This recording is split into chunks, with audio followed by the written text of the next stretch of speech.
Boa noite, professora Ângela. Obrigada, professora, pelo seu aceite. Seja bem-vinda ao nosso grupo de pesquisa. E aqui nós temos pesquisadores do grupo e também externos ao grupo, porque as nossas atividades, né, de palestras, workshops com convidados, eles passaram a ser abertos para os nossos contatos, né? E só as nossas 4 reuniões do ano é que são entre nós. Professora, então eu vou apresentá-la, mas antes de começar, eu gostaria de ter o seu aceite ou não, né, a sua recusa, porque nós costumamos gravar as nossas atividades para colocar no nosso canal do YouTube. Sem problemas. Sem problema? Então tá bom. Então eu vou apresentar a professora, que dispensa apresentações. A professora Ângela Alonso é professora titular e chefe do Departamento de Sociologia da Universidade de São Paulo, USP. É coordenadora do Núcleo de Pesquisa Instituições Políticas e Movimentos Sociais, UNIPONS, do SEBRAP, Centro Brasileiro de Análise e Planejamento, que presidiu entre 2015 e 2019. É doutora em Sociologia pela Universidade de São Paulo e foi pesquisadora visitante nas universidades de Yale e Harvard, além de participar de projetos de pesquisa com universidades do Reino Unido e da Alemanha. É autora de Flores, Votos e Balas, o Movimento Abolicionista Brasileiro, 1868-1888, publicado pela Companhia das Letras em 2015, além de outros 4 livros, 2 deles traduzidos para o francês e 1 para o inglês. Então, professora Ângela, muito obrigada por vir aqui enriquecer as nossas atividades. O nosso grupo é um grupo multidisciplinar e multi-institucional. Eu sou formada em literatura, né, do começo ao fim, mas fiz pós-doutorado em história, mas o nosso grupo não é apenas de pessoas que trabalham com literatura. Nós temos pesquisadores da área de história, literatura, arquitetura, ciências sociais, e o professor Jorge Colli, que é da História da Arte. Então, sem mais delongas, eu gostaria que a senhora ficasse à vontade para fazer a sua apresentação. Bom, Ana Beatriz, muito obrigada e mais uma vez me desculpem, eu realmente, a gente trabalha com o tempo, mas não controla muito direito o tempo, né? Então, eu lamento muito, é muito desagradável, não costumo atrasar, assim, então... até eu tinha pensado que era 18 horas, eu olhei no que eu tinha anotado e era 18h30 na minha anotação, mas enfim, me perdoe. Eu estou muito contente de estar aqui conversando com vocês, porque em geral a gente acaba conversando muito entre a gente localmente. Eu acho que a única né, vantagem da Covid foi ter generalizado esse tipo de funcionamento em que a gente pode estar longe, não estando. A Ana Beatriz foi muito gentil em me deixar completamente livre para escolher o assunto, e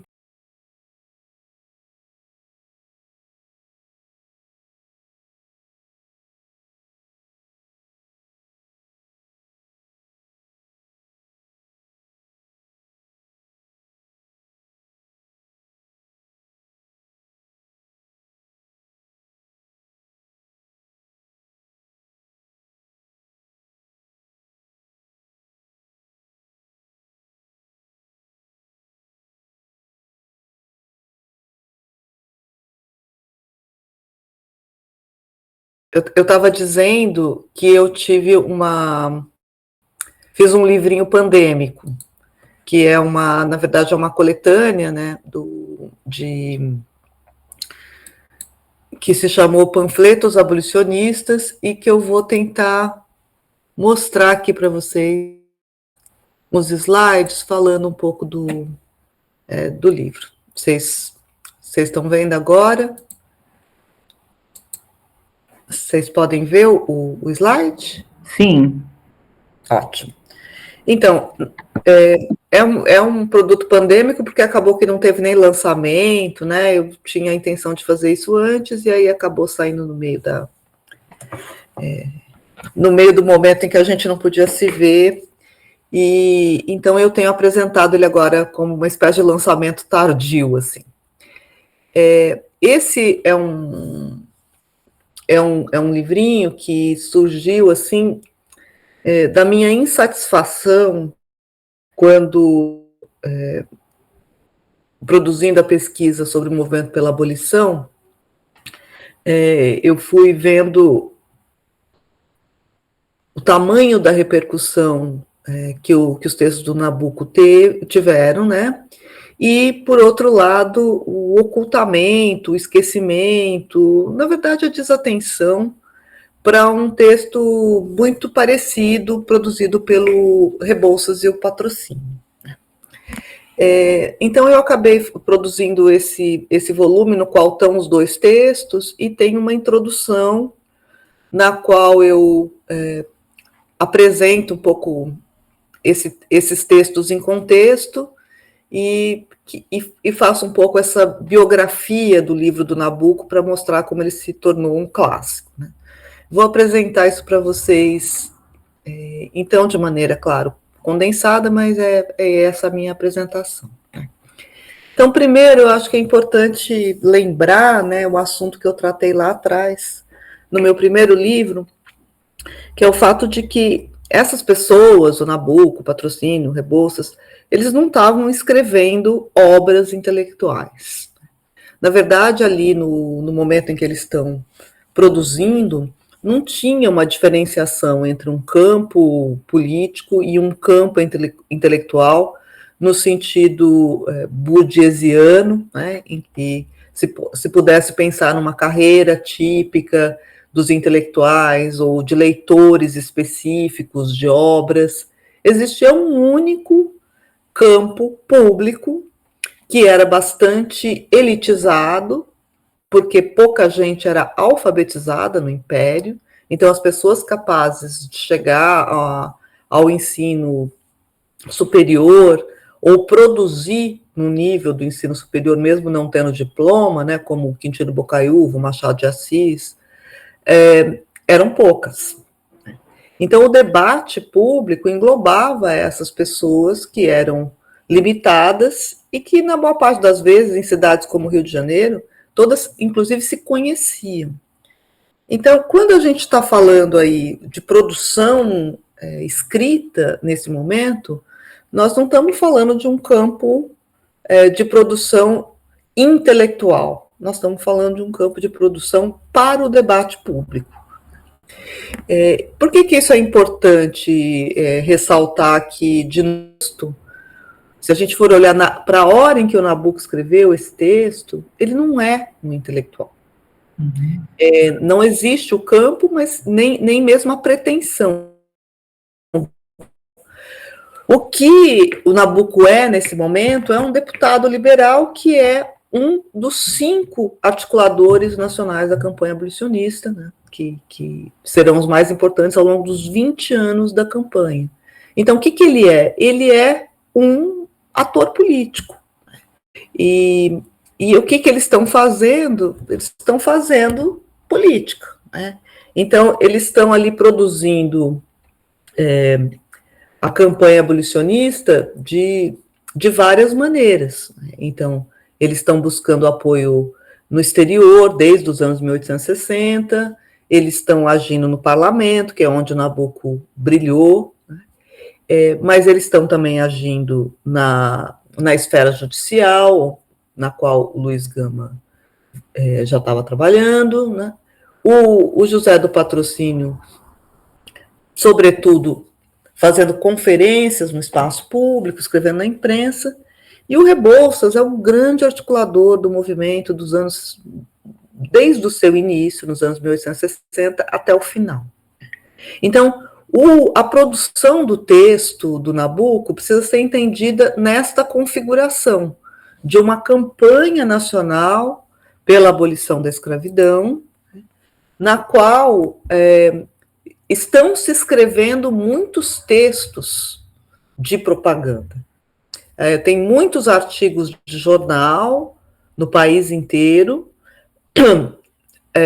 Muitos desses escritos vêm vindo muito antes da produção do Nabucco, né? O Nabucco e o Patrocínio entraram na campanha abolicionista no final dos anos 1870, mas os demais, aquelas fotinhas que eu mostrei para vocês, eles estavam engajados já há uma década.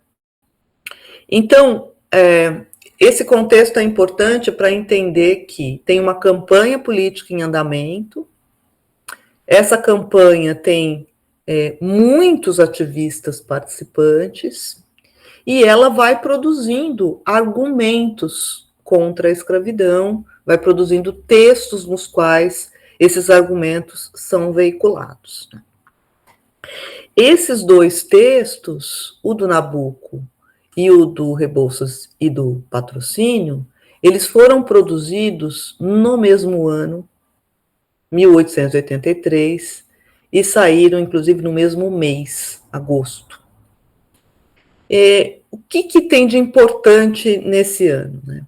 Esse é um ano no qual a campanha abolicionista acelerou.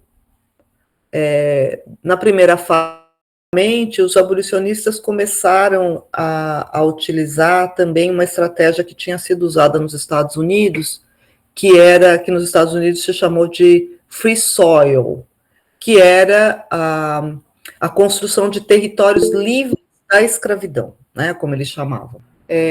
Eu tinha mostrado aqui as fotos dos abolicionistas, e depois aqui um mapa com a distribuição do ativismo abolicionista pelo país, e estava falando para vocês justamente do momento em que essa campanha já estava nacionalizada, e ela já tinha passado, então, de uma primeira fase, que eu chamei de flores, porque eles jogavam flores sobre os escravos libertados, e a plateia jogava sobre os oradores, nas conferências concerto, que era um momento, então, de persuasão do público, e eles passaram, então, para uma segunda fase, em que eles começaram a tentar produzir territórios livres da escravidão.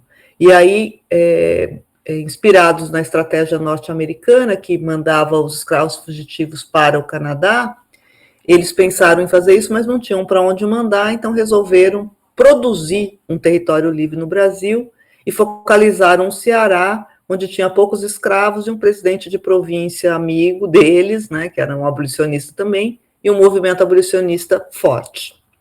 Então, 1883 é um ano muito importante, porque é o ano em que acontece esta campanha de libertação do Ceará.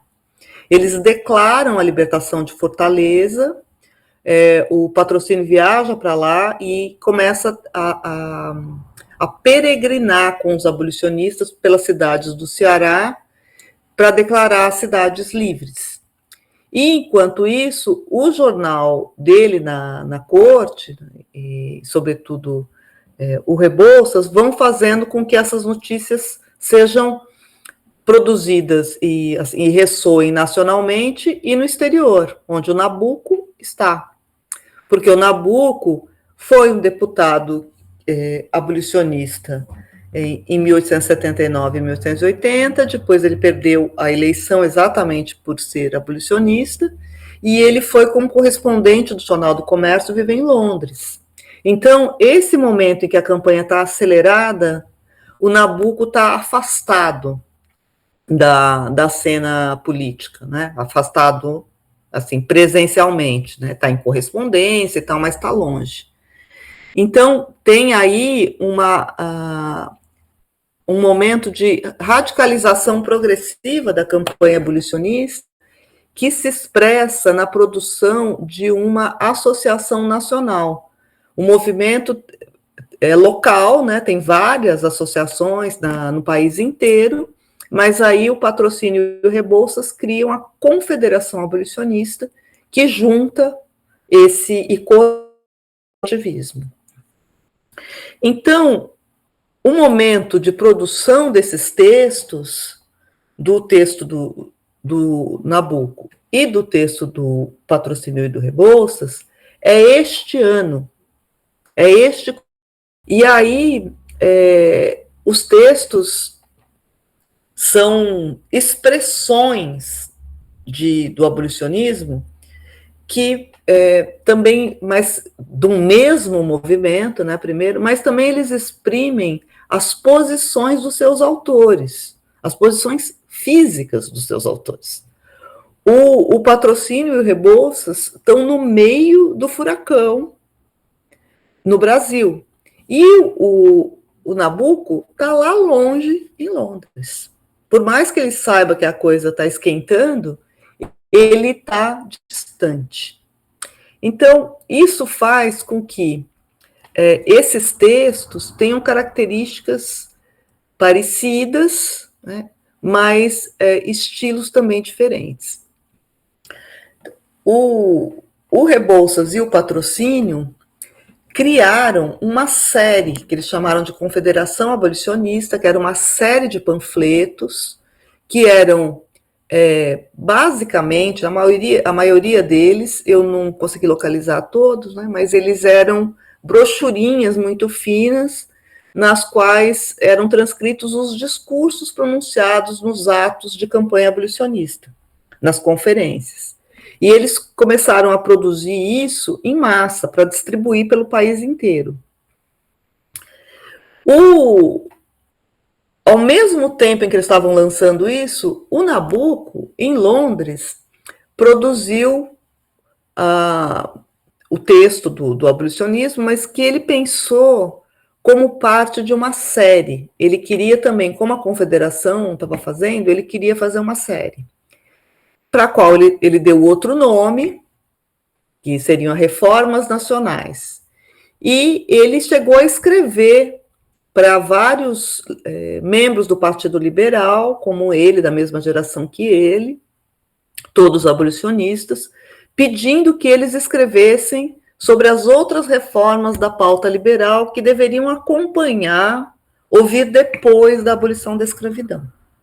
Então, os dois projetos de coleção são de mesmo tipo, a ideia é dar visibilidade para vários autores que defendem reformas progressistas, modernizadoras.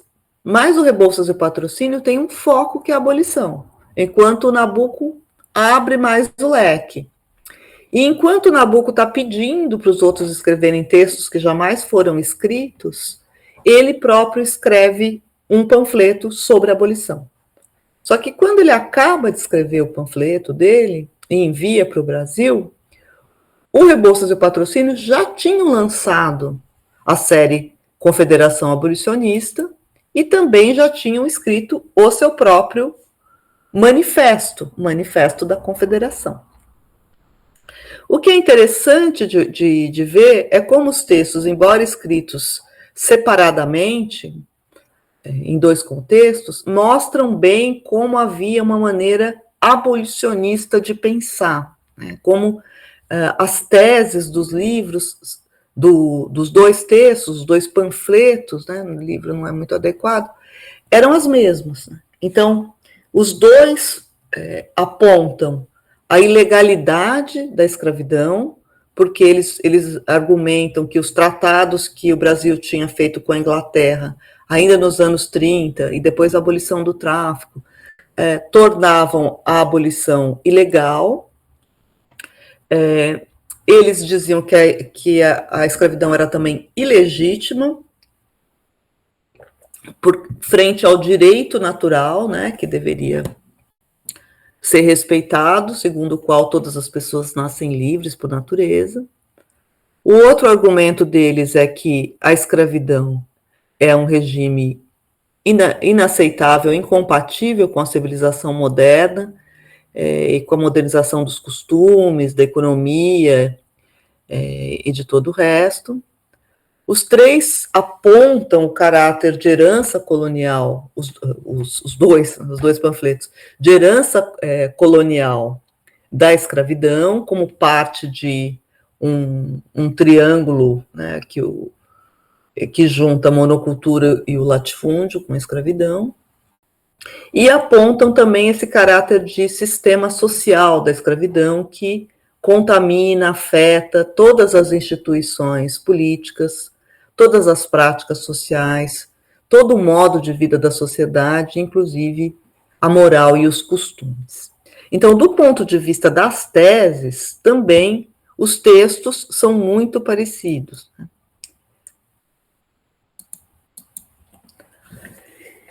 O tipo de argumento que eles utilizam também é parecido. Eles estão utilizando as 3 retóricas que todos os abolicionistas brasileiros usam. 2 delas são egressas do movimento abolicionista internacional, já tinham sido usadas na Inglaterra, na França, nos Estados Unidos, que é essa que eu mencionei agora, a retórica do direito, a ideia de que a escravidão contraria um direito natural, e a outra é uma condenação moral ao modo escravista de funcionar, apelando aos sentimentos, apelando à compaixão, né, dizendo que ninguém que é verdadeiramente humano ninguém que é verdadeiramente humano deixaria de ter compaixão por aquele que sofre, em particular, então, o sofrimento dos escravos. O que tem de diferente no abolicionismo brasileiro é que é uma terceira retórica que aparece também no abolicionismo internacional, mas que ganha aqui um caráter mais particular, porque nos outros casos, a retórica do progresso apela a argumentos iluministas, do progresso humano. No caso brasileiro, como o caso é tardio, né, a abolição brasileira é tardia em relação a outras, já estava em funcionamento, assim, um modo científico de pensar, e as teorias da evolução, do progresso, o positivismo, o evolucionismo e as suas vulgatas, né, que circulavam no Brasil, trazem esse raciocínio de que a escravidão é uma instituição social. Ela não é apenas uma relação entre 2 pessoas, ela é uma instituição que molda o funcionamento da sociedade, e esse tipo de instituição é incompatível com o funcionamento de uma sociedade efetivamente moderna, o que se quer modernizar. Então, aqui a retórica do progresso é uma retórica realmente mais próxima do que a gente entende como progresso mais recentemente, né? A outra coisa que tem... Então, os livros são muito parecidos desses 2 pontos de vista, né? Tanto nas teses quanto na retórica. E aí eles têm uma outra coisa interessante, que é o uso de um mesmo léxico, que é um léxico de época. E aí eu resolvi olhar, em particular, para as palavras que tinham mais a ver com aquilo que é relevante na argumentação, que é a escravidão. Então, se a gente olha para o termo raça, ele aparece nos 2 casos, tem um número muito maior de ocorrências sempre no abolicionismo, porque o texto é maior, né? Mas nos 2 casos, raça é utilizada no sentido do século XIX, pré-teorias raciais. Então, raça não aparece como exatamente o sentido que vai ter posteriormente, né, como designando uma etnia particular. Raça aparece ainda numa conotação que remete a povos, basicamente, como usa o Nabucco, né, então, vários exemplos, e a mesma coisa aparece lá no manifesto, né, a escravidão como hecatombe de uma raça, a raça africana. Então, essa ideia de raça como povo é a predominante nos textos. No entanto, já começa a aparecer, no abolicionismo, uma oscilação, né, entre esse uso da raça como sinônimo de povo e o seu uso para apresentar distinções físicas entre populações. E é interessante que o Nabucco usa mais isso quando ele fala, por exemplo, dos chineses, né, do que ao falar dos africanos. A outra coisa interessante que eu olhei, porque agora entrou assim no nosso vocabulário contemporâneo, né, é o uso dos termos escravo e escravizado.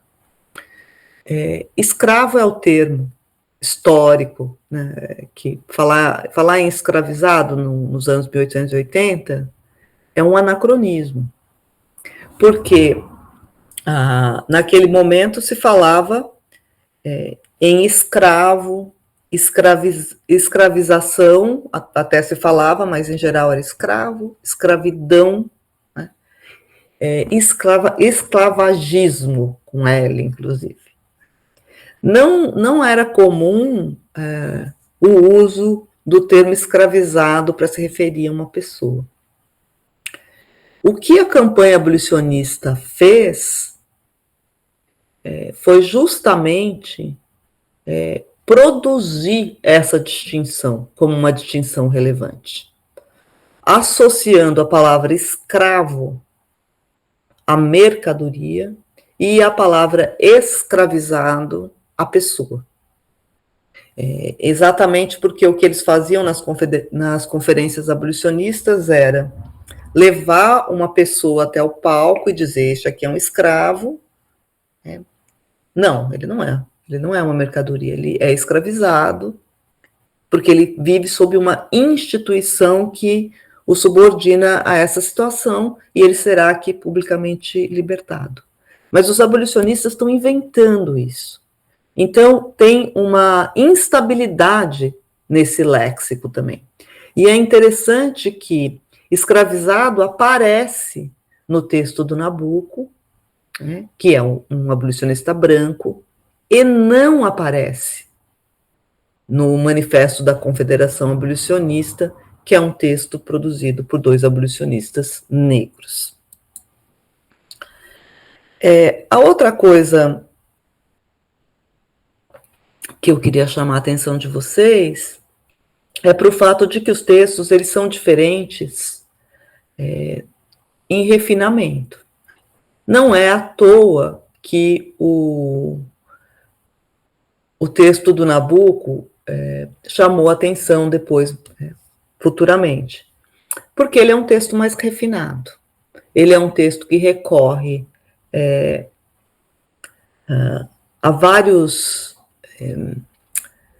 instrumentos de persuasão, né? Então, é um texto todo bordado de figuras de linguagem, de símbolos religiosos, e tem uma combinação, assim, até um pouco inusitada, né? Mas que expressa muito essa transição, que é um grande uso de figuras da mitologia, do mundo greco-romano de modo geral, mas também já o uso de metáforas científicas, como, por exemplo, anestesiamento, né? Anestesia não existia há muito tempo, então tem um uso da linguagem que é mais rico, mais interessante, mais alusivo do que o texto do manifesto, que é um texto mais pão, queijo, e que é escrito de um jeito mais assim, à la Rebouças, que tem um texto mais realmente rebarbativo, um texto muitas vezes enfadonho. Então, tem uma diferença aí, né, entre os dois estilos. Agora, estão me ouvindo?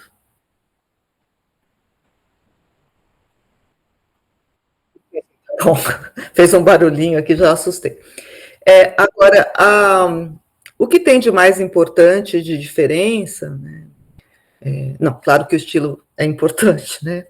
Mas o que tem de diferença política importante diz respeito a esse contexto do qual eu estava falando antes para vocês, no qual os 2 textos foram produzidos. o Manifesto da Confederação Abolicionista foi produzido nesse contexto de progressiva liberação de territórios. E como é que eles estavam fazendo isso lá no Ceará? E eles já estavam fazendo também em outras cidades. No Ceará foi onde deu certo primeiro, mas a campanha estava avançando assim pelo país inteiro. Eles, no começo, compravam alforrias. Depois, o que eles estavam fazendo era pedindo aos senhores que libertassem seus escravos. E como eles estavam indo em lugares em que havia pouca escravaria, essa persuasão não foi muito difícil, né, em alguns lugares. Onde tinha muito, que nem aqui em São Paulo, e onde isso era importante para a economia local, essa campanha não prosperou. Mas isso incentivou os abolicionistas a levarem adiante uma demanda não mais por abolição da escravidão com indenização, como tinha sido feito em praticamente todos os países, e como todo mundo achava, todos os abolicionistas achavam no começo que ia ser a única maneira viável de fazer a abolição. Eles radicalizaram o programa e passaram a pedir a abolição sem indenização. O Nabuco, que estava fora desse contexto radicalizado, repetia no livro dele, no final do panfleto dele, o que se pedia antes dele viajar para Londres, que era a abolição com indenização. Então, esse final faz os textos discreparem numa coisa que é absolutamente crucial, né?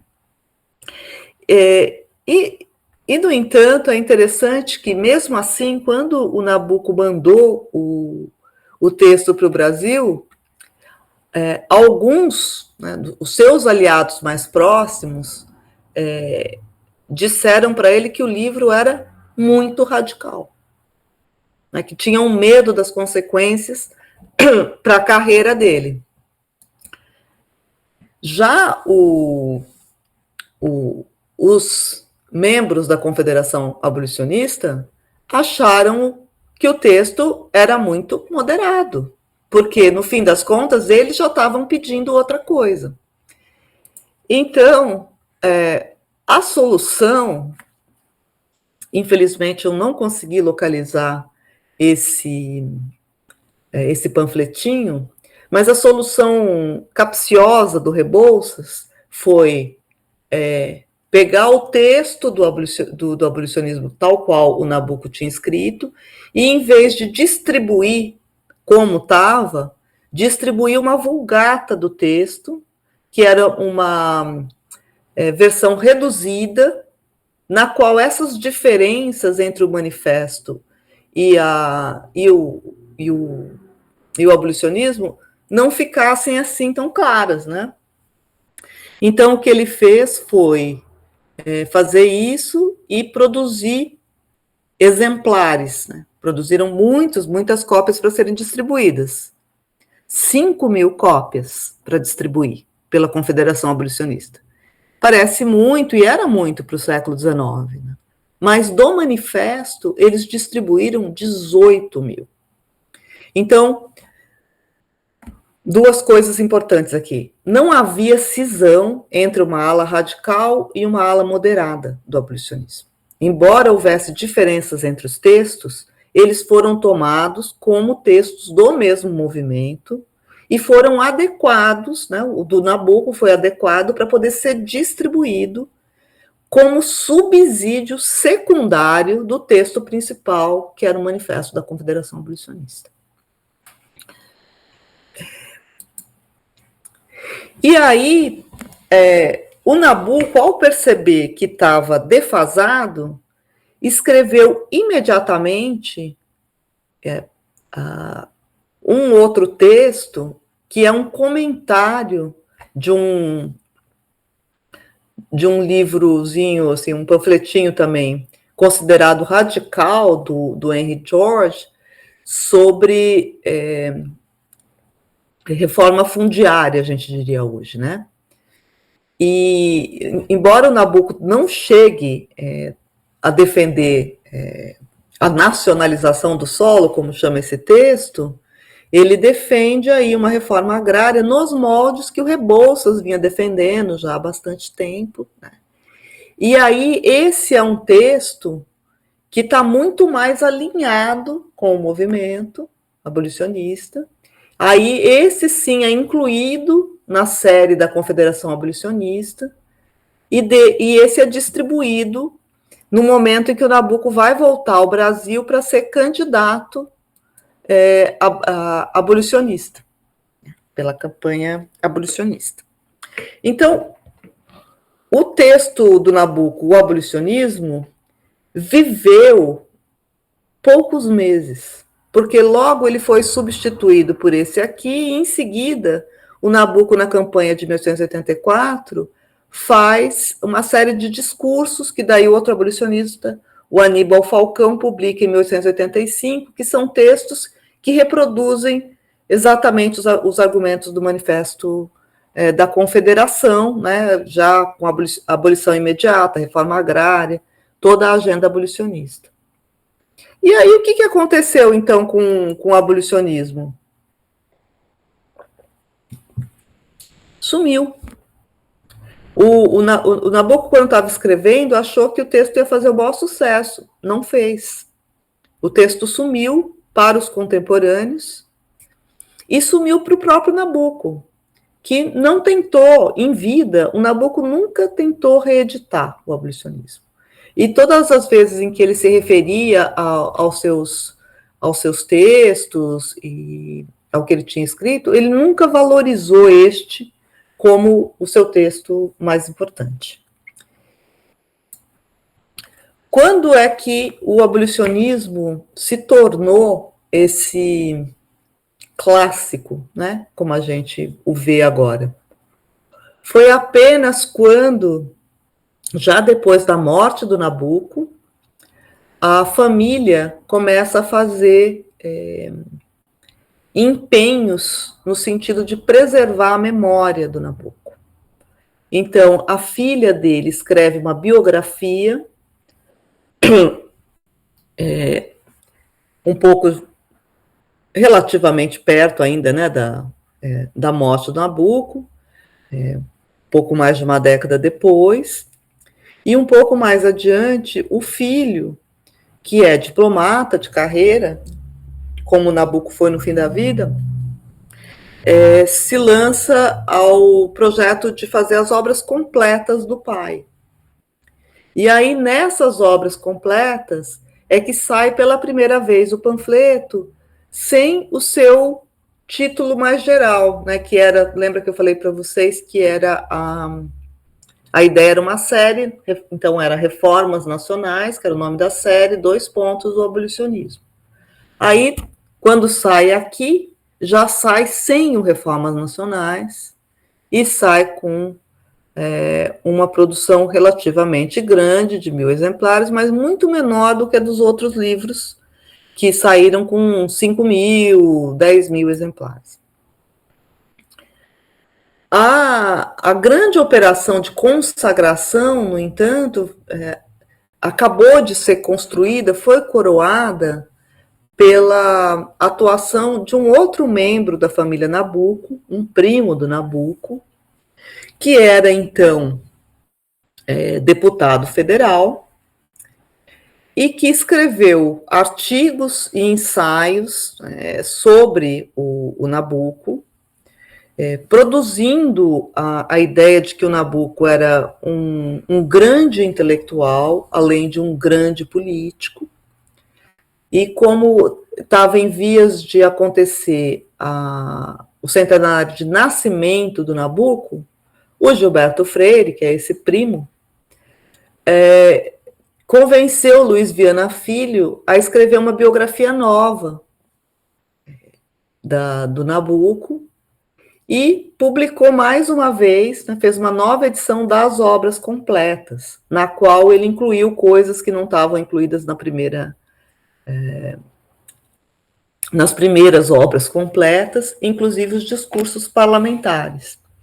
Mas o Gilberto Freire fez mais. Ele fez uma série de celebrações do centenário do Nabuco, e como ele era deputado, ele propôs a criação de uma fundação para preservar a memória e os papéis do Nabucco, com uma dotação governamental. Até hoje, o Estado brasileiro financia a Fundação Joaquim Nabuco, que o Gilberto Freire fundou inicialmente como um instituto. Então, aqui a gente tem um momento assim em que esse processo de consagração se completa, porque a partir daí tem de fato obras completas, tem uma fundação para zelar pela sua distribuição, divulgação e etc. No entanto, o fato do livro existir não fez, né, do abolicionismo existir como livro, não fez dele imediatamente uma unanimidade. Pelo contrário, né, ele se tornou um livro controverso, que é uma outra característica dos clássicos. Né? Os clássicos são sujeitos a diferentes interpretações, produzem briga em torno de si. Então, ele foi sendo analisado nas décadas seguintes como um livro de sociologia, né, que é o argumento que aparece no livro da Paula Begemann, no livro do Fernando Henrique, no Capitalismo e Escravidão no Brasil Meridional, no livro do Marco Aurélio Nogueira, que ele reeditou recentemente, que se chamava As Desventuras do Liberalismo, na qual ele fala do Nabucco como uma consciência do seu tempo. Os três aí apontam para o abolicionismo como um livro de tese, né? Como se ele fosse realmente um ensaio produzido por um intelectual para explicar o Brasil. O que não era o objetivo original do livro, como eu falei para vocês. Em reação, depois, adiante, em 88, quando teve a celebração do centenário da abolição, apareceu uma visão muito negativa do Nabucco, né, justamente dizendo que o Nabucco, por ter defendido nesse texto a abolição indenizada, seria, na verdade, um conservador. E a Célia Azevedo deu esse nome muito provocativo para um dos textos dela, que exprime o espírito nessa época, assim, né? Quem precisa de São Nabucco? Então, ninguém precisa de São Nabucco. E, ao mesmo tempo, né, essa reação gerou um grande mal-estar de outros intelectuais, professores universitários, que vieram a público, à sua maneira, duas pessoas discretas, né, o Antônio Cândido e o Zé Murilo de Carvalho, mas que escreveram artigos nos quais eles defendiam o Nabucco. Né? O Zé Murilo de Carvalho escreveu um artigo chamado Escravidão e Razão Nacional, retomando os argumentos do Nabucco como argumentos fortes para entender o Brasil e a escravidão. E o Antônio Cândido escreveu um artigo chamado Radicalismos, no qual ele enfileira o Nabucco com pensadores radicais.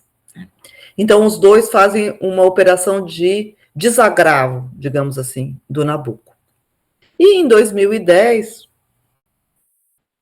quando veio a celebração do centenário de morte do Nabucco, já não havia mais dúvidas de que o abolicionismo era um livro, dois, um clássico. Então, vocês veem que tem aí um processo de produção do livro, como clássico, que passou por um monte de edições e que foi sendo proclamado dessa maneira, ao passo que o outro texto da campanha abolicionista, do qual ele é gêmeo, que tem as mesmas teses que ele, e que foi escrito por dois abolicionistas tão importantes quanto ele, sumiu, desapareceu. Nunca mais ninguém leu, nunca mais ninguém falou disso. Foi por essa razão, né, por achar que esse texto precisa ser recuperado, precisa ser lido em par com o texto do Nabucco, que eu resolvi fazer essa pequena edição. E, enfim, é isso que eu queria contar para vocês. Obrigada. Obrigada, Ângela, pelo seu trabalho e por essa iniciativa de trazer a evolução desse texto, né? A história desse texto, né? E das suas interpretações. Eu vou abrir aqui para as pessoas para ver as perguntas que elas devem ter.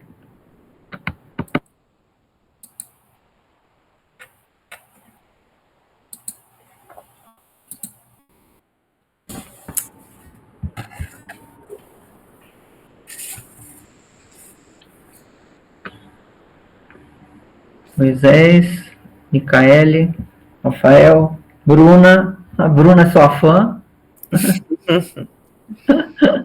Obrigada, Bruna.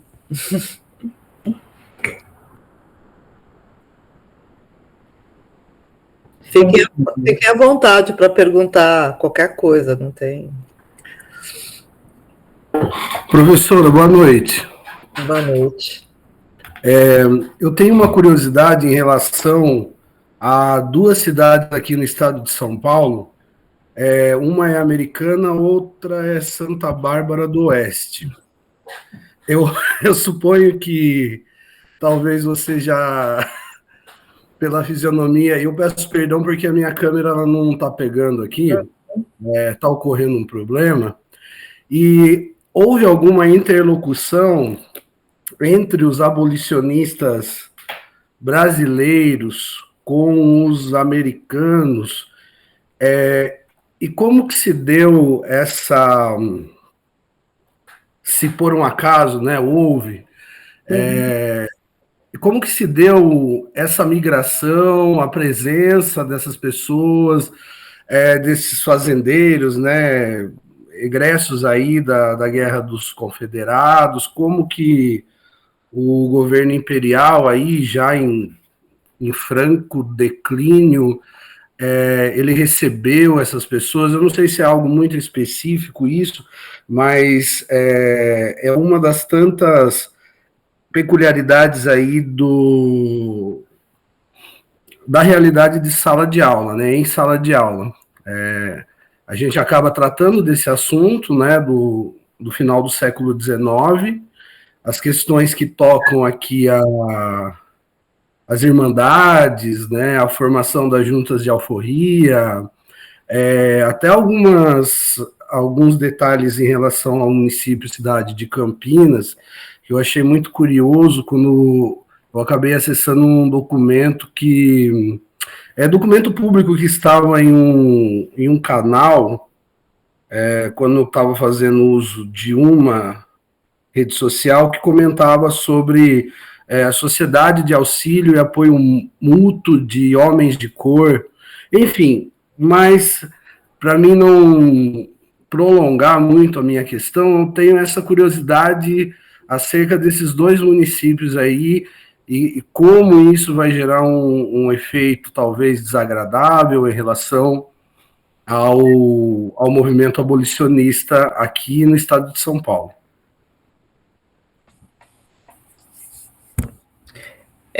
Posso responder, Ana Beatriz? Ou você vai juntar perguntas? Como?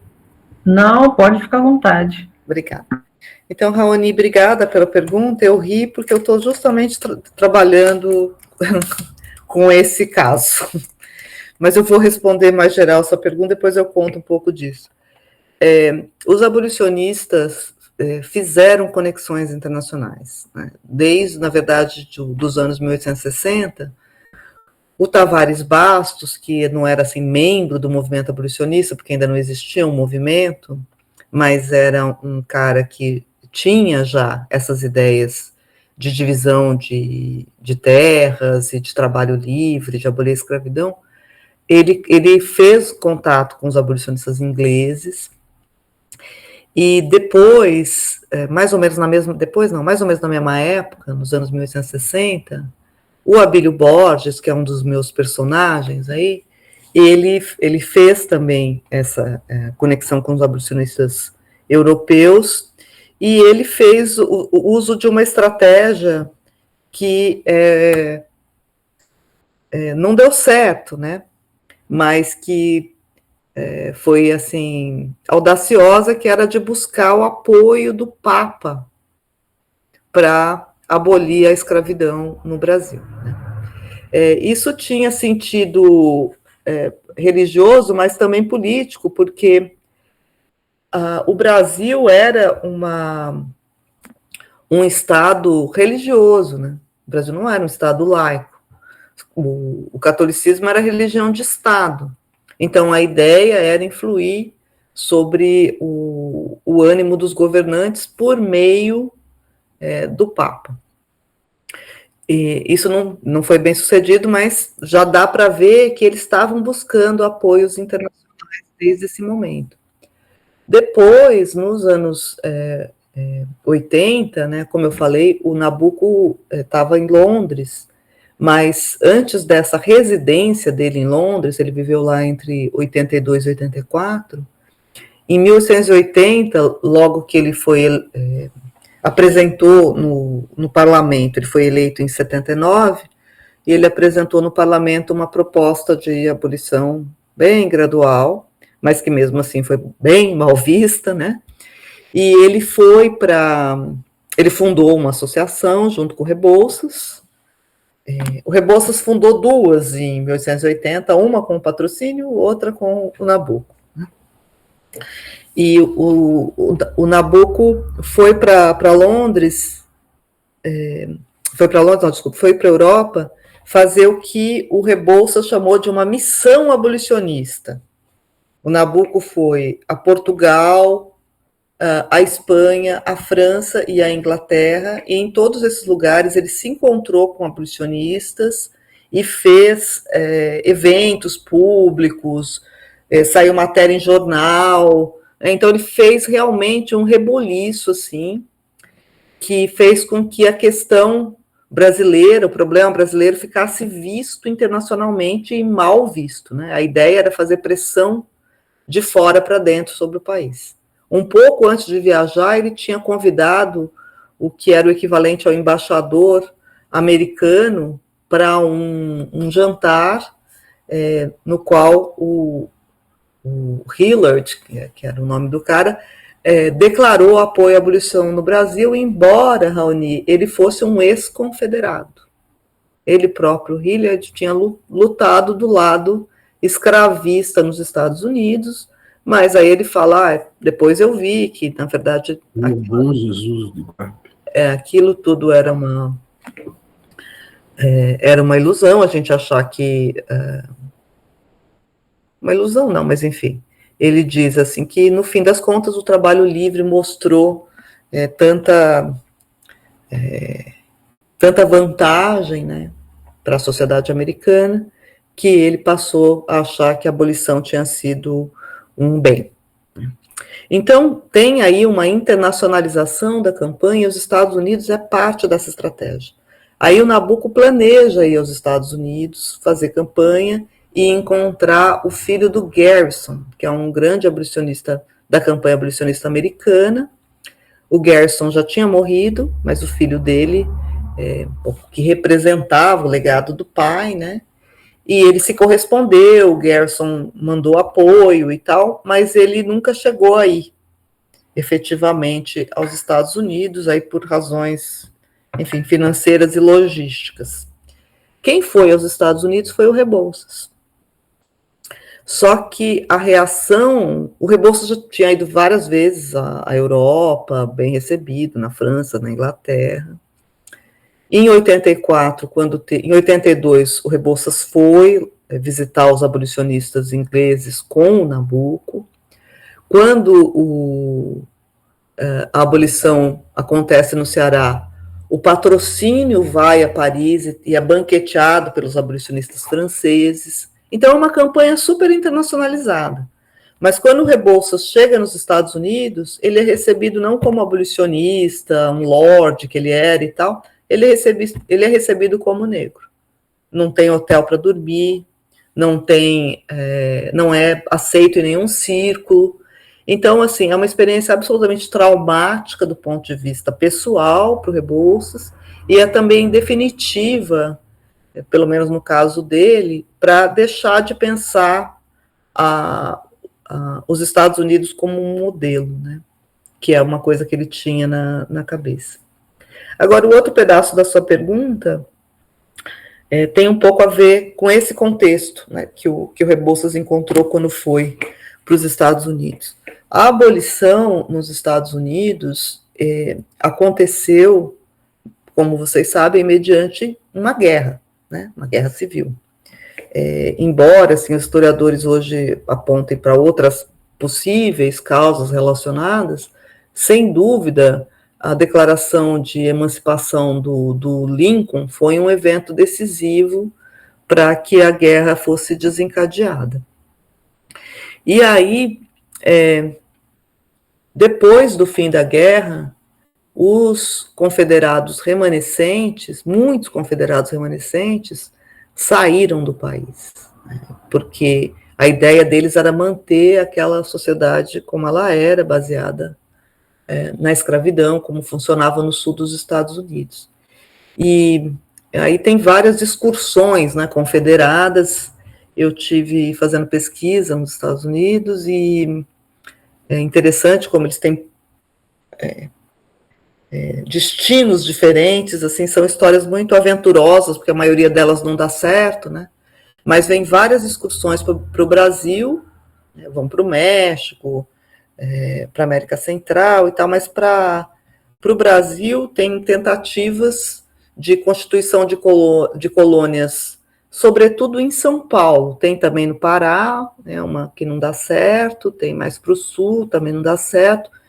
As de São Paulo, de modo geral, também não dão certo, em Cananéia, por aqui, mas não dão certo por razões, assim,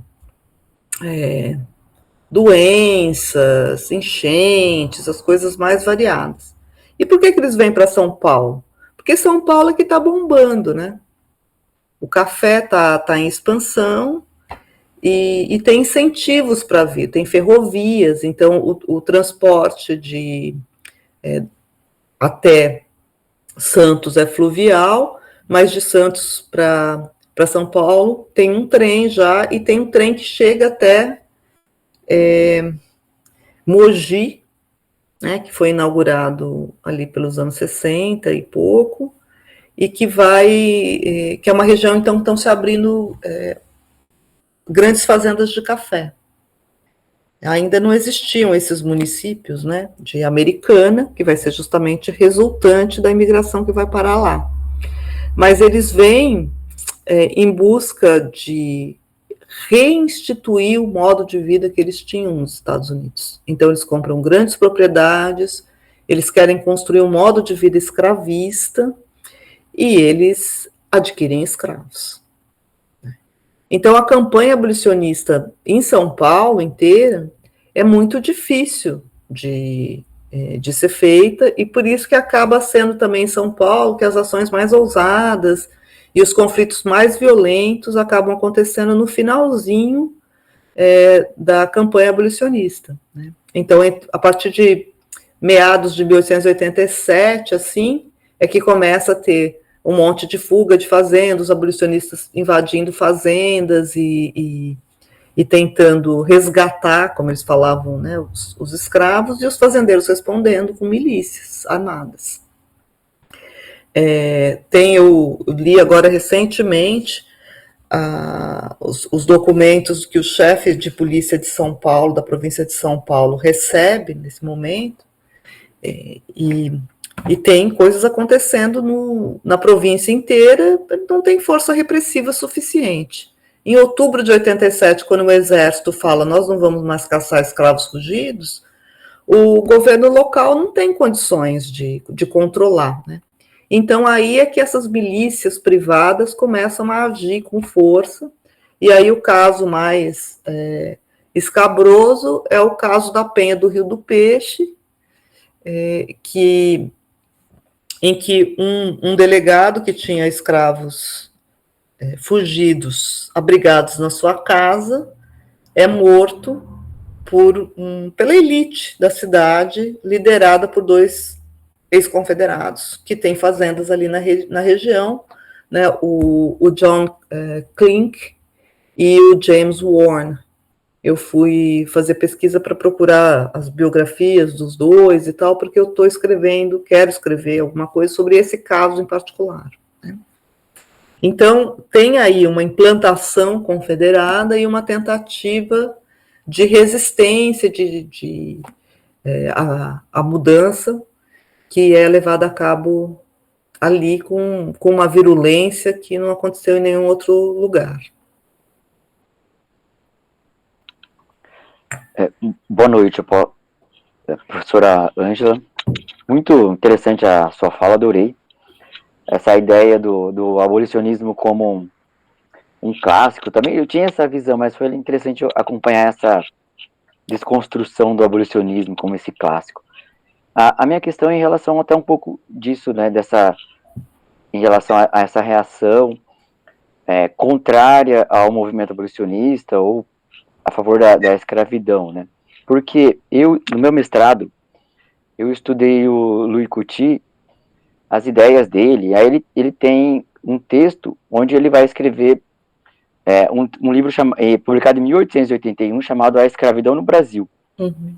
E esse texto é quase que ele responde o abolicionista francês Victor Schœlcher, que criticava a obra da Lei do Ventre Livre, criticava o imperador.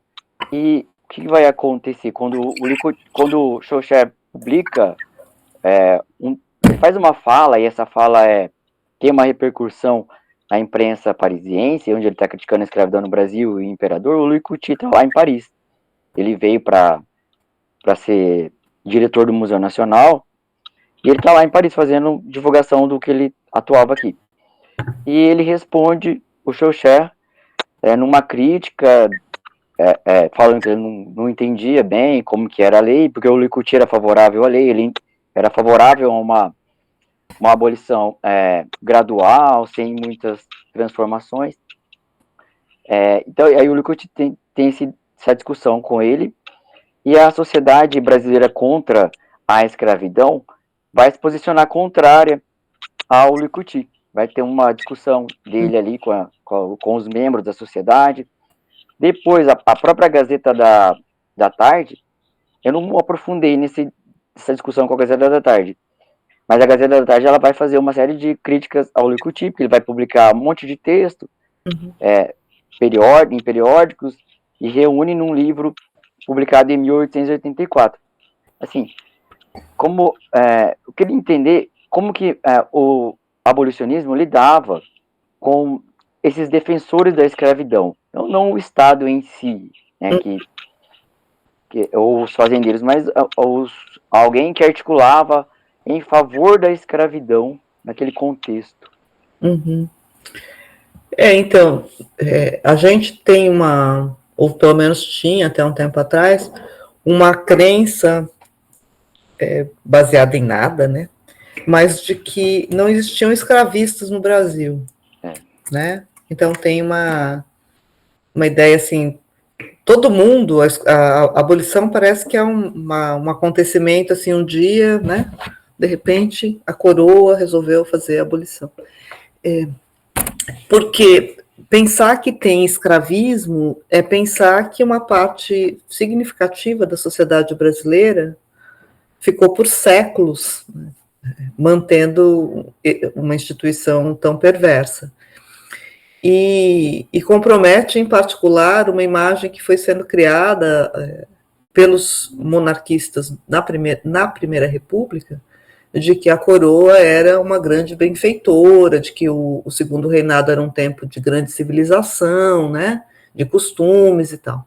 Então, parte disso é a construção do imperador sábio, que foi tendo continuidade na historiografia, inclusive até no livro do meu professor, José Murilo de Carvalho, né, que enaltece também a figura do Dom Pedro. Então, esse lado, quando você olha para as coisas desse jeito, fica muito difícil imaginar que existam escravistas.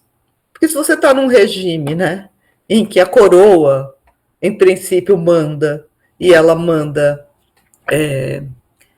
por que ela não faz aquilo no que ela acredita, né? E então tem duas explicações possíveis: ou a coroa não manda, ou a coroa não é abolicionista. Eu acho, na verdade, que são as duas coisas. A coroa não manda, mas a coroa também não foi abolicionista. E a coroa não é abolicionista, eu acho que por realismo político. O Paulino Soares, que é líder do Partido Conservador no final do Império, ele fala, a monarquia deita suas raízes no escravismo. Ela é baseada socialmente, politicamente, economicamente. Ele fala, na verdade, a mesma coisa que o Nabucco está falando lá no abolicionismo. Tudo depende da escravidão, inclusive a coroa. Né? Então, defender a escravidão é defender a monarquia. Só que isso, como tudo que é a base da vida social, isso não precisa ser defendido enquanto não tem ninguém atacando. Porque se é da natureza da vida social, né, não precisa ficar toda hora defendendo. E esse é um contraste bem interessante entre os Estados Unidos e o Brasil. Nos Estados Unidos tem sempre, a gente vai vendo assim, uma defesa expressiva, né, da escravidão. No Brasil, essa defesa só aparece na hora em que o movimento abolicionista vai se constituindo. É em compasso com o movimento abolicionista que vai aparecendo a defesa escravista. Por isso, eu chamo no meu livro, no Flores, chamo de escravismo de circunstância, porque ele não é um escravismo principista, que defende a escravidão pelo seu valor em si. Porque até como o Brasil já está atrasado no século para abolir, né, eles ficam um pouco envergonhados dessa defesa, porque eles querem um país civilizado. Mas eles defendem por causa das circunstâncias. A economia do país precisa, o povo, os escravos não têm condições de regerem a própria vida, se livres, etc. Então, essas defesas escravistas, elas vão saindo muito a conta-gotas e elas vão se avolumando à medida em que a campanha abolicionista se avoluma, né? Esses artigos que você mencionou, eles aparecem, quem responde a eles, os artigos do Louis Coty, é o Rebouças. Então, assim, eles estão o tempo todo ali de olho nessas, quando saem coisas assim, e eles reagem, mas é um embate, né? Então, tem várias posições abolicionistas e algumas escravistas, mas as escravistas vão se avolumando. E argumentos que antes não apareciam começam a aparecer com mais força, sobretudo a partir desse momento que você mencionou, 1884, que é o momento de maior radicalização abolicionista, quando o Manuel de Souza Dantas, que tinha sido líder de uma sociedade abolicionista na Bahia, se torna o chefe de governo, né, depois de uma grande crise política e tal. Então, a partir daí, a gente encontra muita coisa já realmente escravista. E mais no finalzinho, assim, 88 e tal, aí tem argumentos que já são assim mais claramente escravistas, já sem nenhum pejo, sabe? Então, eu acho que a leitura dessas coisas precisa ser muito contextualizada mesmo, porque à medida que o contexto muda, esses textos vão mudando junto.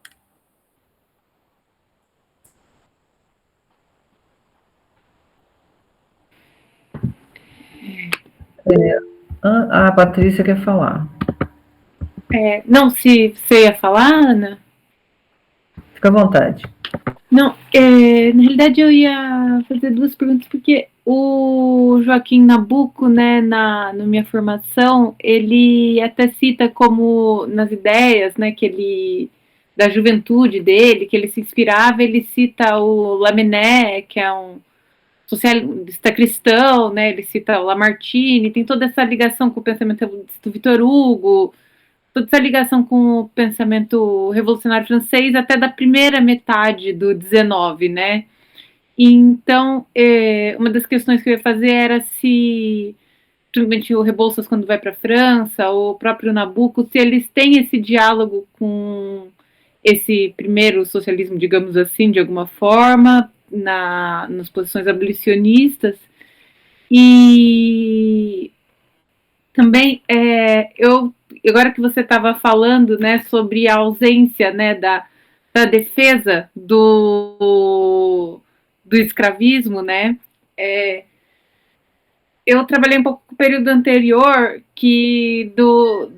dos anos 40, 50, né, e tem o jornal, né, o Filântropo, no Rio de Janeiro, que é um jornal abolicionista, tem uma obra do Gonçalves Dias, que é a Meditação, que é uma obra que também coloca a escravidão nessa mesma retórica, né, da ilegalidade, da incompatibilidade com uma sociedade moderna, da uma herança nefasta e tal, e só que são obras que ficaram meio, parece que esses textos dos anos 40 e 50 ficaram um pouco apagados, assim, distanciados do movimento dos anos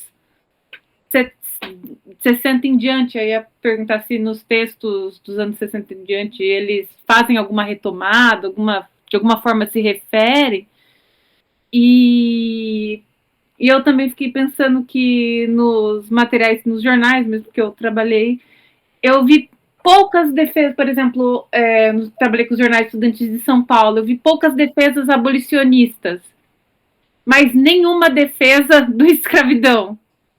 E às vezes era muito quase como se a escravidão não existisse, assim, é um pouco constrangedor de você vai procurando assim, e você não acha, assim, parece que não tem. Aí quando tem é muito superficial e parece contra a escravidão, eu não achava, né, os textos pró-escravidão, assim, tipo, ou muito pouco, assim, comparar. Eu não sei se você quer comentar, assim. Não, claro. Eu não formulei direito uma pergunta, mas é que eu fui. Eu vou comentar, então. Você estava falando. Vou comentar o seu comentário, então, Patrícia. Começando pelo fim, assim, uma das coisas que me chamou a atenção na minha pesquisa também foi isso, quando eu estava fazendo a pesquisa sobre a abolição, eu fiquei procurando os textos escravistas, né? Cadê os textos escravistas? E aí eu demorei para perceber que eles eram, assim, enovelados, né? Porque o argumento escravista só se apresenta em contraponto ao que está sendo proposto. Então, no caso dos textos do Alencar, por exemplo, que são dos anos 60, né, o argumento é muito na linha do, no fim das contas, estou defendendo a família escrava. Ela não deve ser separada, a mãe não deve ser libertada o filho não deve ser libertado para ser separado da mãe, né? Então, os argumentos não são óbvios, eles não são diretos, né? Eles precisam ser sempre reconstituídos por contraste. E os argumentos abolicionistas também. Agora, eu acho que tem sempre um problema da gente olhar só para os textos. Por isso que eu comecei falando que esses caras são políticos, né? Eles estão agindo. Quando a gente se limita por completo aos textos, aí fica difícil, inclusive, periodizar, né? Que horas que começa um combate à escravidão? Bom, desde que a escravidão existe. Né? Desde o momento em que isso existe, existem contestações verbais, escritas, etc. O que eu tentei fazer no Flores foi pensar assim, que horas é que tem ação efetiva? O que eu posso considerar como uma ação efetiva que funda um movimento? Uma ação coletiva, que é a formação de associações, né? Por isso, eu fui lá nos anos 50. Mas nos anos 50, você tem razão, né? Tem um filantropo, tem outras coisas, tem a sociedade contra o tráfico, mas são iniciativas muito pequenininhas, né? Então, é um embrião do que vai crescer na década seguinte. Mas sem dúvida, já tem várias coisas. E os abolicionistas posteriores, eles se remetem sempre. Eles se remetem aos abolicionistas anteriores, tanto os estrangeiros, quanto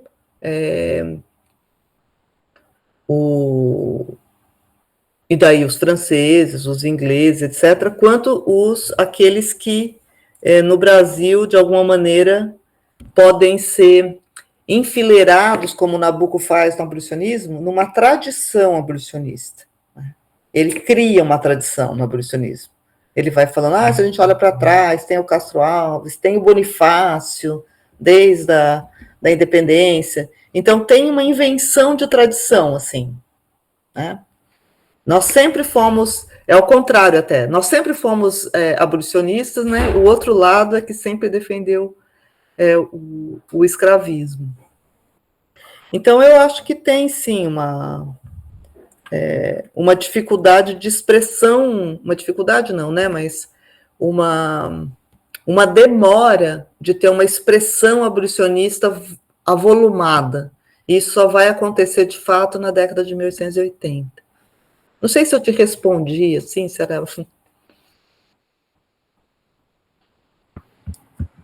Bruna?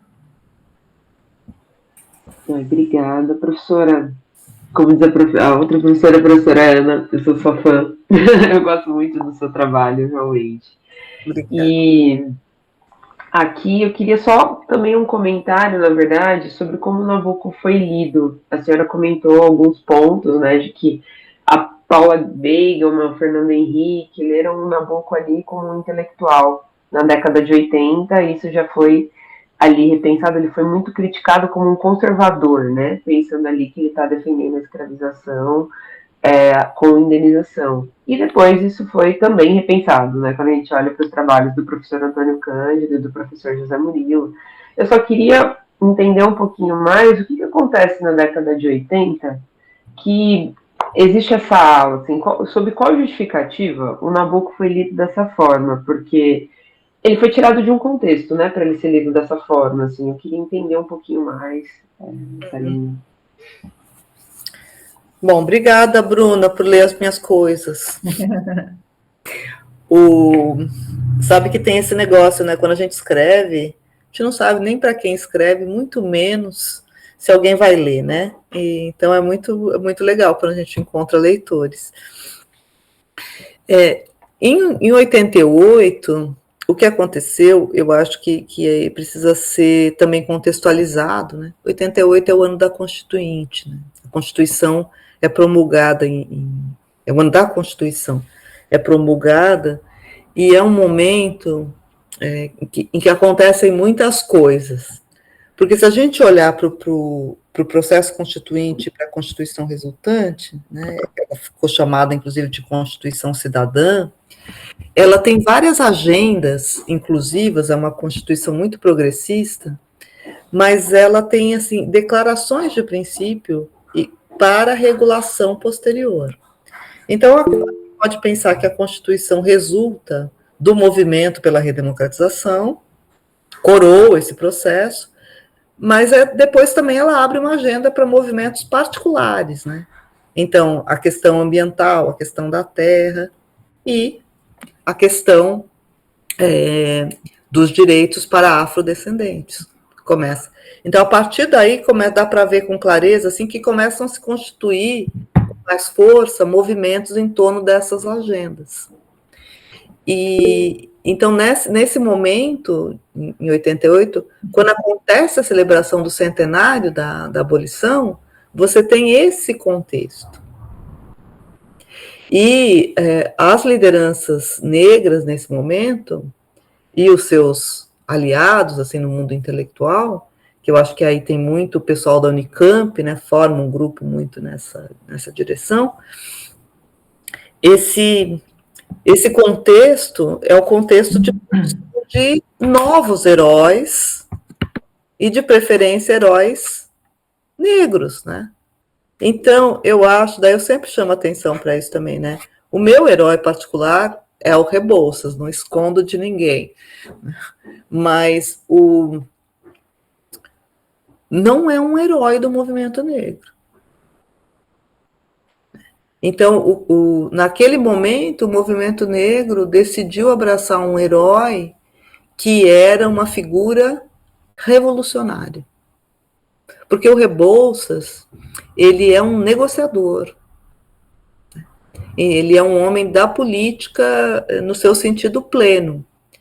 E o movimento negro, no momento de radicalização, de busca de direitos, foi procurar o zumbi, foi procurar lá longe, né, o seu herói. E os abolicionistas ficaram, assim, esquecidos. Aí, mais para frente, é que primeiro, o Luiz Gama foi trazido à cena, e é interessante, porque é o mais institucionalista deles, no fim das contas, porque ele usa o judiciário, né? Mas o Luiz Gama é associado também como uma figura mais popular, né? Ele é o Raul Pompeia, quando descreve ele, descreve o velório dele, fala que ele contava grossas pilhérias, né? Então, assim, era uma figura que não tinha refinamento, que podia também ser mais associada com o popular. O Rebouças não, né? Rebouças lançou Carlos Gomes, o Rebouças era um cara super culto, refinado, então ele nunca entrou aí para esse panteão. Eu fico promovendo ele em todo lugar que eu vou para ver se ele entra, né? Não vi ainda nada. Mas eu acho que o rechaço ao Nabucco, em 88, né, tem a ver muito com isso, com uma operação de produção de ícones negros e de ícones populares. O Nabucco não é nem uma coisa nem a outra, né? Um aristocrata branco e tal. E então eu vejo muito por aí. Até hoje eles não gostam, né? O pessoal lá da Unicamp, assim, eles não gostam do Nabucco. Não sei que. Eu também não é o meu. Eu escrevi a biografia do Nabucco porque me convidaram, me pagaram, escrevi, mas assim. Preferia ter escrito a do Rebouças, né? Eu queria fazer uma pergunta para você, mas vou deixar o Diego antes que ele levantou a mão, mas você já acabou respondendo. Eu ia perguntar das relações e das diferenças de posicionamento. Você acabou já fazendo um apanhado, né, dos maiores aí, do Luiz Gama, que tem uma produção poética, inclusive, né? Depois queria que você falasse, depois da pergunta do Diego, sobre as relações com o Alencar, né? Diego, pode falar. Olá, boa noite. Primeiramente, queria agradecer por hoje. Muito obrigado pelas palavras, Ângela. Eu estou aqui meio intruso, porque eu não sou especificamente do grupo, né, mas eu conheço ele por meio do Rafael e da Patrícia, né, então eu sou 95% intruso, talvez. A minha pergunta se voltaria basicamente à questão de violência política no contexto dos movimentos abolicionistas, né, porque muitas vezes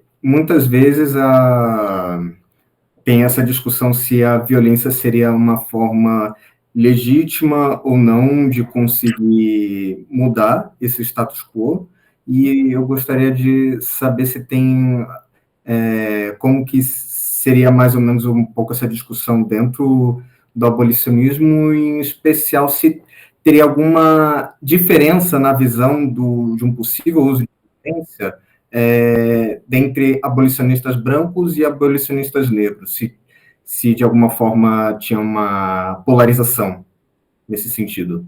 Obrigado. Bom, vou responder então você primeiro e depois eu vou no Alencar. Bom, primeiro eu acho, Diego, obrigada por você ter vindo mesmo de Penetra, né?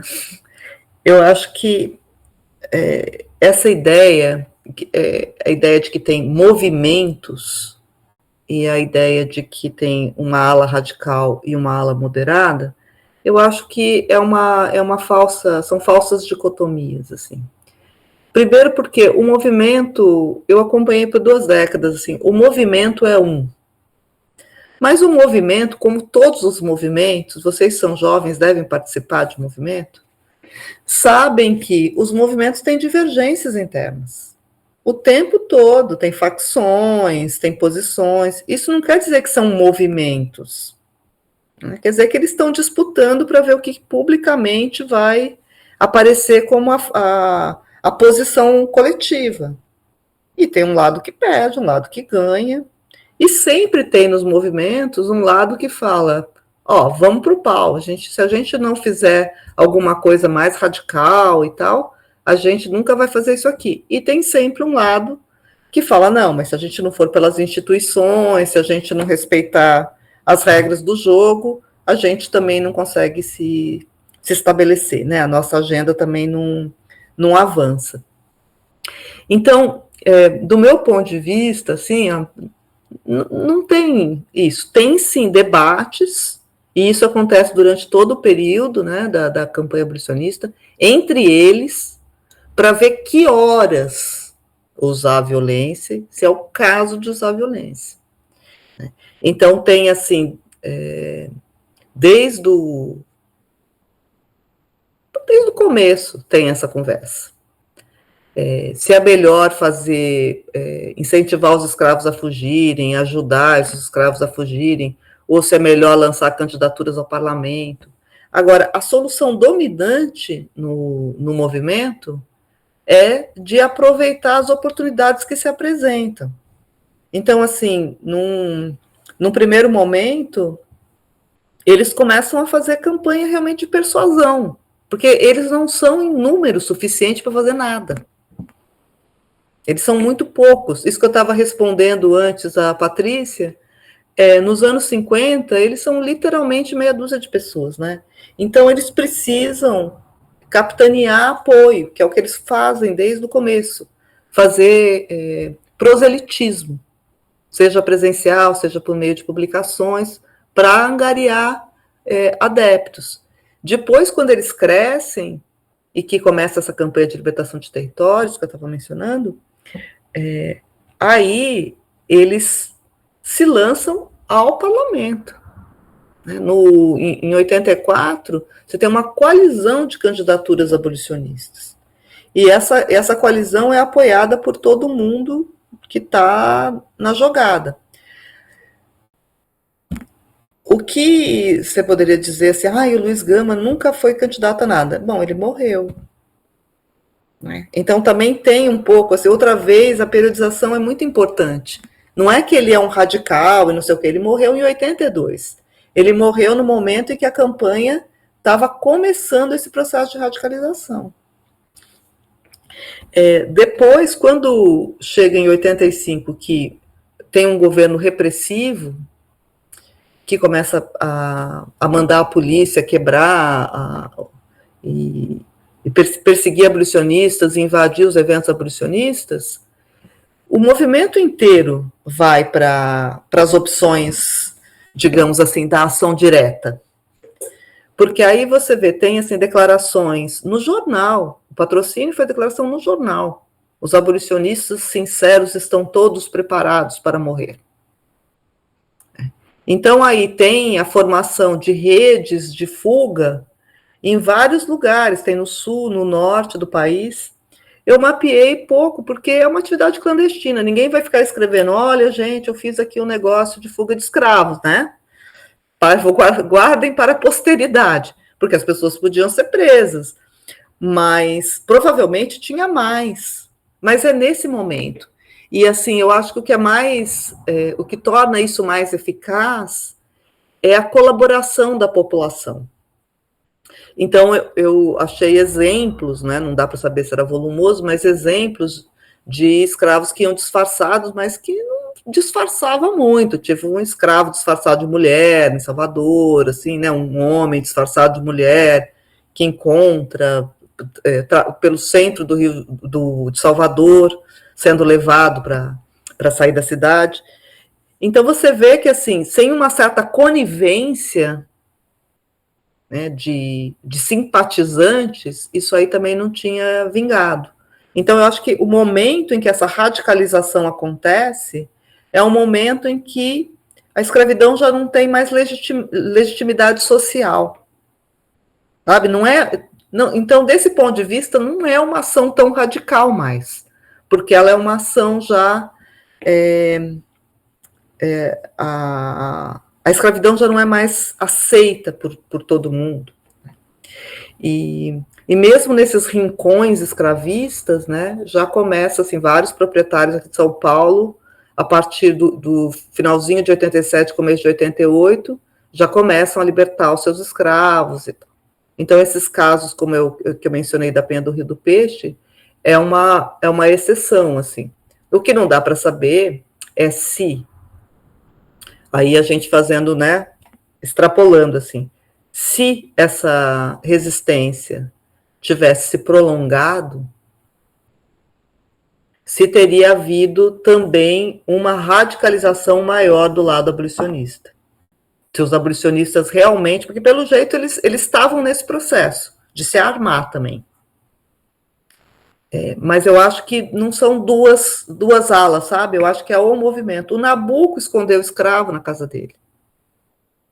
Então, assim, você tem todo mundo participando um pouco de tudo.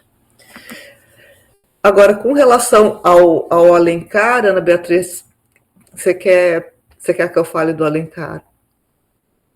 Eu sou tão simpática que sou Rebouças, tão antipática que sou Alencar. Claro, mas é justamente por isso, assim, que você falasse um pouco dos bastidores, entende? Dessa história social da cultura, e também, assim, eu fiquei pensando que pelo fato de o Brasil ter sido o último país a se transformar numa república, como que eram, nas Américas, né? Como que eram as relações entre outros movimentos abolicionistas, como que eles nos viam, né? Eles deveriam sofrer uma pressão grande também, né, de outros grupos abolicionistas de outros países, né? Então tem uma certa defasagem, né, entre os movimentos abolicionistas, porque quando a primeira campanha abolicionista acontece, ela pega Inglaterra e Estados Unidos, mais ou menos em simultâneo. E aí, entre esses dois abolicionismos, tem muita correspondência, muita troca, muita coisa acontece, aí tem muitos trabalhos, né, sobre isso. Depois, os outros casos, eles são assim, o caso francês é um caso de abolicionismo de elite, que fica mais próximo do nosso dos anos 50 ali. São poucas associações, elas não fazem muitos eventos de propaganda, é um ativismo realmente de elite, voltado da elite para a elite, né? Não tem uma mobilização popular. Mas no caso inglês e no caso da França, a gente tem um ativismo que é feito em relação a um problema que está fora, né? Não está em território nacional, as pessoas não estão vivendo o problema. Sim. Então, os casos que são parecidos mesmo, que a gente, assim, contemporâneos ao nosso, são os Estados Unidos e as colônias espanholas de Cuba e Porto Rico. Aí tem, com os abolicionistas, sobretudo cubanos que estão na Espanha, aí sim tem uma relação direta com os abolicionistas brasileiros, mas não é de pressão, porque estão vivendo o mesmo problema. E lá também, a Espanha também é uma nação católica, também tem essa dificuldade de ter uma economia baseada no trabalho escravo, principalmente em Cuba. Então, a relação é uma relação colaborativa, não é uma relação de pressão. Os ingleses é que, como já passou o problema, o Churchill, né, que apoia o Nabuco, manda carta para o Nabuco, aí o herói do Moisés, eles mandam, né, fazem declarações, mandam cartas, porque o problema deles já está resolvido, né, já foi o deles. Mas, no nosso caso, não. Agora, com relação ao Alencar, eu acho que também a gente precisa diferenciar, que é uma coisa difícil de fazer, né? Mas a posição política e as capacidades intelectuais. Claro. O Alencar é um grande escritor e é um grande panfletista. Uhum. As cartas de Erasmo dele são ótimas, os textos dele na polêmica com o Nabucco, em 1876, são ótimos os textos.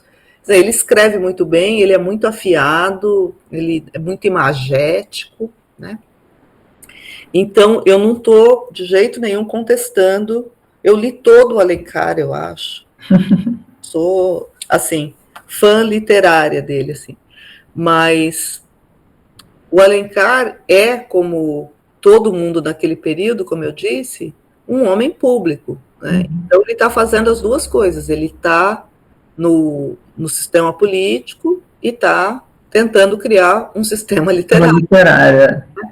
Então, ele escreve tanto os discursos dele no parlamento, os panfletos políticos, quanto o que tem na literatura dele sobre a escravidão, são muito alinhados com a posição conservadora. Conservadora, sim. O tempo todo, assim, conservador no sentido do Partido Conservador.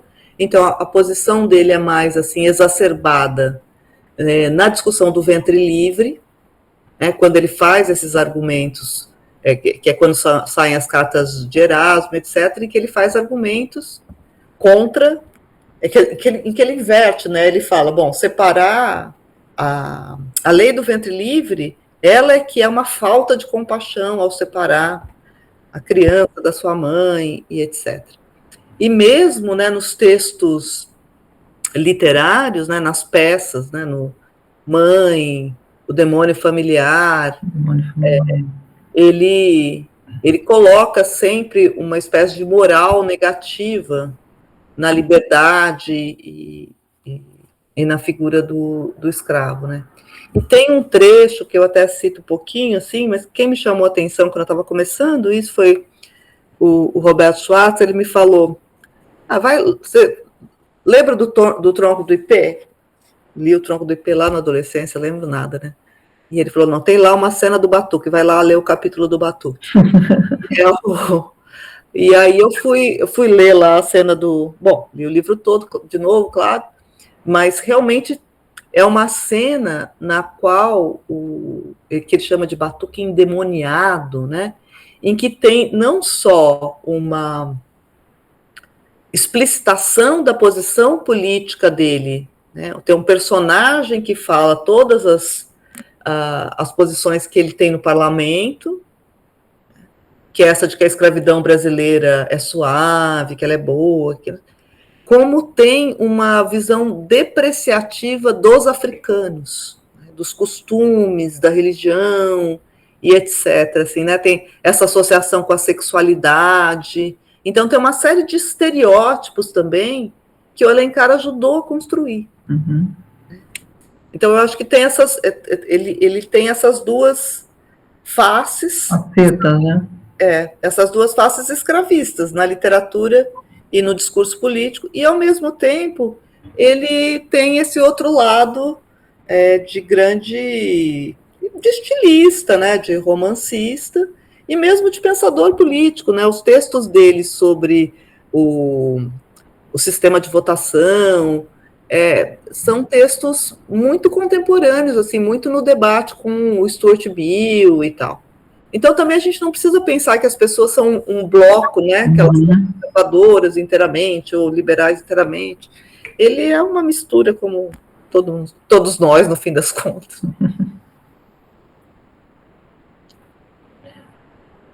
Alguém mais quer perguntar? Aproveitem, né?